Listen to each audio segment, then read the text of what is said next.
Bagaimana hukum jual beli saham Pak Ustadz? Saham tersebut dari perusahaan yang bergerak di bidang halal seperti perkebunan, konstruksi. Tapi dalam menjalankan bisnis mereka terlibat dengan bank. Biasanya mengandung unsur riba. Hampir semua perusahaan pasti terlibat dengan bank. Saya perusahaan. Perusahaan menjalin kerjasama dengan bank. Lalu saya jual saham. Saham bisa naik turun. Pas beruntung naik. Pas rugi hancur turun. Apapun nama transaksinya. Forex, jual beli saham. Transaksi e-commerce. Apapun nama transaksinya, kalau selamat dari yang tiga boleh. Apa yang tiga itu? Tidak ada ghish, tipu, tak ada zulm, aniaya, tak ada gharar, gambling. Kalau bersih dari yang tiga, lanjutkan. Tapi selama ada salah satu dari tiga atau tiga-tiganya ada, hentikan. Renung baik-baik, tanya yang pakar, ada tak yang tiga ini? Ada ghish, tipu, tak ada. Ada zulm, aniaya, tak ada. Ada tak gambling, ketidakpastian. Bisa melambung, bisa jatuh. Selama ada yang tiga, maka tak dibenarkan. Riba, haram. Na'udzubillah. Saya salah seorang mahasiswi UPP ingin bertanya. Bagaimana cara kita sebagai umat Islam menanggapi berbagai isu dari berbagai pihak yang ingin memecah belah umat Islam? Alhamdulillah, dengan munculnya kriminalisasi ulama, dengan munculnya Ahok, dengan munculnya macam-macam, kita justru bisa sekarang membedakan mana kawan, mana lawan. Yang selama ini kita anggap kawan rupanya lawan. Menggunting dalam lipatan, menjegal kawan seiring musuh dalam selimut. Kepinding dia. Nah, alhamdulillah dengan adanya Isra Mi'raj, nampaklah mana kawan mana lawan. Gara-gara Isra Mi'raj lah Abu Bakar dapat gelar As-Siddiq. Semua mengkafirkan, Muhammad gila, masa dia bisa naik? As-Siddiq. Dengan isu-isu belakangan ini, disitulah bisa kita nampak rupanya yang selama ini ku anggap kawan, rupanya lawan. Ajak dia, dakwahi dia. Kalau kau sanggup, anak-anak muda menjadi cyber army, tentara-tentara cyber yang pandai buat meme, yang pandai buat karikatur, yang pandai buat ajakan, yang pandai buat video pendek. Berperang kalian di alam maya sana. Browsing, chatting, launching, mancing. Apa sebenarnya hidayah itu? Seperti apa Allah memberikan hidayah? Zalikal kitabu la raiba fihi hudan. Al-Quran itulah hidayah. Hidayah itu Quran, petunjuk. Ustaz, saya mau ikut Ustaz ke Pasir Pangarayan Rokan Hulu. Mau ikut sama saya? Iya, ikut aja sama saya ya. Rupanya saya sudah berangkat duluan. Ustaz, saya terlambat gimana? Kalian bawa mobil, terus aja. Nanti Pak Ustaz sampai Bangkinang, terus aja. Nanti Pak Ustaz dari Bangkinang sampai ke Kuok, terus aja. Nanti Pak Ustaz dari Kuok sampai ke jembatan Rantau Berangin, ada hidayah di atas. Belok kiri, Payakumbuh, belok kanan, Pasir Pangarayan. Itulah hidayah. Tunjuk. Nanti kalau kau nampak hidayah, kau belok kanannya, ya Pak Ustaz. Begitu sampai di simpang Rantau Berangin, dia pun belok kiri terus. Begitu sudah sampai ke Payakumbuh, baru dia bilang, Ustaz, kami sudah mau sampai Payakumbuh. Lalu saya bilang, terus sajalah kalian. Saat itu saya sedang marah. Kenapa saya marah? Karena dia tidak mengikuti hidayah. Menolak hidayah. Syahr Ramadan alladzi unzila fihi al-Quran. Bulan Ramadan Allah menurunkan Al-Quran. Hudan. Al-Quran itu hidayah. Quran sudah lama turun, tapi kau menyia-nyiakan hidayah Al-Quran. Maka kembali kepada hidayah Al-Quran. Makanya sebelum acara tadi dibacakan Al-Quran, supaya dapat hidayah. Apa perbedaan ujian, cobaan, azab? Seperti apa Allah menunjukkan ketiga hal tersebut? Ma yusibul mu'min min nasabin wala wasabin wala saqabin wala syaukin.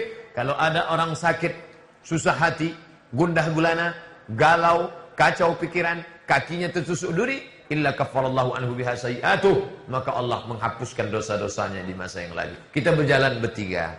Tiba-tiba pas di jalan itu kaki kita tertusuk duri. Nah, apakah tusuk duri itu karena Allah menghapuskan dosa kita, atau karena Allah mengangkat derajat kita? Ada yang sakit, apakah sakitnya itu karena Allah menghapus dosanya, atau karena Allah mengangkat derajatnya? Kita tak tahu. Maka kita husnuzan aja sama Allah. Maka kita tak boleh mengatakan dengan orang sakit, banyak betul dosa kau. Tunggu gitu. Boleh jadi dosa dia tak ada. Lalu kenapa dia sakit-sakitan terus? Karena Allah mau mengangkat derajat dia dengan kesabaran yang luar biasa. Ada tiga kemungkinan. Pertama, mungkin kita sakit karena kita banyak dosa, Allah mau cuci kita. 2, mungkin kita sakit karena kita tak ada dosa, tapi Allah mau angkat derajat kita. 3, boleh jadi kita sudah sampai ke tempat yang tertinggi, tapi amal kita kurang. Pas dicek malaikat, ini amalnya kurang. Buat dia sakit, sehingga ketika dia sabar, cukuplah itu. Ada amal yang lebih besar daripada haji. Amal lebih besar daripada puasa. Apa dia? Sabar. Innama yuwaffas sabiruna ajrahum bighairi hisab. Orang yang sabar menerima ujian Allah, maka dia akan diberikan balasan bighairi hisab. Nah, jadi tak bisa kalau demam itu menghapuskan salah, kalau jantung koroner itu ngangkat derajat. Belum ada standarnya. Bagaimana cara memantaskan diri agar titel hamba Allah dapat diraih? Bagaimana cara untuk mengutamakan kehidupan akhirat daripada mengutamakan kehidupan dunia? Apakah harus menunggu hidayah atau ujian? Tengok orang cacat. Maaf, adik-adik, saudara-saudaraku yang diberi Allah kekurangan, kalian adalah tamu-tamu Allah. Ada yang diberi kurang fisik, ada yang diberi kurang akal, ada yang diberi kurang sehat. Tengok. Dia yang kurang cacat, syukurnya hebat. Aku sempurna, kenapa tidak? Tengok orang sakit, pergi ke rumah sakit. Balik dari sini nanti pergi ke Pasir Pengarayan, tengok orang sakit. Kalau security satpam nanya, kamu mau apa? Saya mau nengok orang sakit. Siapa yang sakit? Semua yang sakit mau aku tengok. Yang ketiga, tengok orang mati. Iringi jenazah, tengok kubur orang mati. Akan membangkitkan menjadi hamba Allah. Jangan jadi hamba harta. Dunia ini kalau dikejar tak terkejar, ingin jadi ini, ingin jadi ini. Tapi jangan pula gara-gara ini nanti bawaannya mau mati semua. Kau setelah S1 UPP mau S2 kemana? Dah lah Pak Ustaz, saya mau mati aja. Bolehkah seorang perempuan mengajukan permintaan pada calon suaminya tak mau dipoligami selagi saya masih sanggup untuk memenuhi semua hak suaminya ketika hendak melakukan pernikahan? Ini namanya takabe indak batali. Tidak boleh mengajukan syarat kalau syarat itu dibenarkan agama Islam. Masalah poligami dibenarkan dalam agama Islam. Fankihu ma tabalakum minan nisa'i masna wa thulatha wa ruba'. Fa in khiftum alla ta'dilu, kalau kau tak sanggup bersikap adil fawahidah. Adik-adikku yang perempuan, kalian tidak perlu terlalu cemas suami ingin nikah lagi. Tengoklah B.J. Habibie. Kurang cerdas apa Habibie? Doktor dari Jerman. Tapi ketika Ainun meninggal, sampai sekarang dia tak menikah lagi. Maka disinetronkan, difilmkan Ainun Habibie. Tak bisa. Jadi jangan kalian seuzon semua ini mau berbini dua. Enggak. Kalaupun ada cakapnya aja itu, hatinya lebih parah dari itu lagi. Bolehkah seorang perempuan bekerja setelah menikah, setelah mendapatkan izin dari suaminya? Perempuan boleh bekerja dengan syarat dan ketentuan berlaku 3 syarat. Pertama, izin suami. Izinnya mesti murni. Banyak juga suami mengizinkan istri karena dia ditekan. Abang kalau tak izinkan tengok. Yang kedua, menutup aurat. Tidak solek-solek jahiliah. Jangan bekerja ke kantor pakai solek, makeup, muka putih, tangan hitam. Bedak Kelly 2 inci. Lipstick tebal minta ampun. Sampai di kantor orang ketawa, awak ketawa. Orang senyum, awak senyum. Rupanya yang disenyumkan orang, awak lupa salah pakai. Kanan hijau, biru. Pertama, izin suami. Yang kedua, jangan solek-solek jahiliah. Yang ketiga, jangan bercampur aduk laki-laki yang tak mahram. Kalau ada tugas keluar kota, ada suami, ada kepala dinas, ada kepala kantor, ada kawan, ada sahabat. Ini boleh. Berapa lama waktu yang diperbolehkan diizinkan oleh suami istri untuk berjauhan setelah menikah karena hal-hal tertentu? Misalnya berjauhan. Tak ada batas waktu. Karena laki-laki ini tak sama. Ada laki-laki yang tinggi, ada laki-laki yang sedang, ada laki-laki yang rendah. Ada yang nafsunya bisa dia tahan sampai 3 bulan, 4 bulan. Ada pula tak tahan, pagi aja berpisah, petang udah berkunang-kunang dia. Macam-macam. Jadi kenali suami anda itu termasuk tipe yang mana. Kalau dia termasuk yang 300 tenaga kuda, jangan kamu pergi jauh-jauh. Bagaimana hukum non-muslim mengucap salam kepada muslim? Idza sallama alaikum ahlul kitab. Kalau ada non-muslim mengucapkan salam kepada kalian, faqulu wa alaikum, maka jawablah wa alaikum. Assalamualaikum, wa alaikum. Assalamualaikum, wa alaikum. Apa arti wa alaikum? You too. Kamu juga. Assalamualaikum, kamu juga. Begitu caranya. Lalu kemudian, bolehkah kita mengucapkan salam kepada non-muslim? Tak boleh. La tabda'ul yahuda wan nasara bis salam. Jangan kau ucapkan salam pada Yahudi dan Nasrani. Lalu bagaimana caranya kalau Ustaz ceramah di kantor dinas, kantor wali kota? Assalamualaikum warahmatullahi wabarakatuh. Salam sejahtera buat kita semua. Kepada kalian penghuni surga, Assalamualaikum warahmatullahi wabarakatuh. Kepada yang di dunia senang, di akhirat masuk neraka, salam sejahtera buat kalian semua. Tapi jangan bilang kuat-kuat, sakit hati dia. Ini anti kebinekaan, lagi-lagi anti kebinekaan. Bagaimana menurut Pak Ustaz tentang non-muslim mengucap password untuk hijrah ke Islam, tapi datang ke acara? Apa salahnya? Asyhadu an la ilaha illallah wa asyhadu anna Muhammadar Rasulullah. Masuk Islam dia. Siapa yang mengucapkan asyhadu an la ilaha illallah, asyhadu anna Rasulullah, maka masuk Islam. Masalah gunting pita bisa belakangan. Apa gunting? Sunat.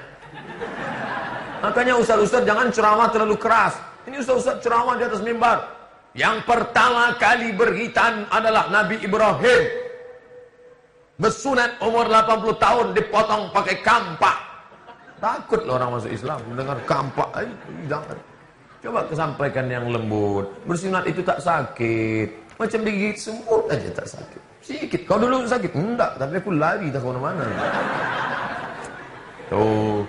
Jangan menggunakan kata-kata yang provokatif. Kata-kata yang tak bersahabat. Rukun Islam ada 5 perkara. Banyak Cina-Cina takut masuk Islam. Hanya 5 perkara lah. Satu perkara 25 juta gitu. Pak Ustadz, bagaimana saya menguatkan hati untuk hijrah? Saya takut masuk Islam karena orang tua. Saya ingin hijrah dengan mencari pasangan yang soleha untuk menuju Islam. Karena saya masih menerima subsidi dari orang tua walau saya sudah bekerja. Sementara saya masih semester. Maka engkau saudaraku yang masuk Islam, engkau bersyahadat, engkau dilindungi oleh undang-undang. Di dalam Republik Indonesia, siapa yang masuk Islam dengan tidak ada paksaan. Wahai saudaraku, betulkah engkau masuk Islam tidak ada paksaan dari dimanapun? Betul. Asyhadu an la ilaha illallah, asyhadu anna Muhammadar Rasulullah. Bahwa orang tuamu mengusir, maka dulu di UIN ada yang sholat di dalam kamar. Kuncinya rapat, sholat di dalam kamar. Dibelinya mukena. Perempuan, kuliahnya di UIN Suska. Bisa dia sholat, memperjuangkan akidahnya. Luar biasa. Tidak ada yang lahir memilih perut siapa yang mau dia masuki. Tak ada. Maka tak boleh kita ejek orang Batak. Batak. Tak boleh kita ejek. Cina. Tak boleh. Apa pernah dulu malaikat bawa kertas? Multiple choice. Mau jadi Batak? Mau jadi Cina? Tak ada. Itu semua takdir Allah. Tapi setelah lahir ke dunia kau memilih, hai saudaraku.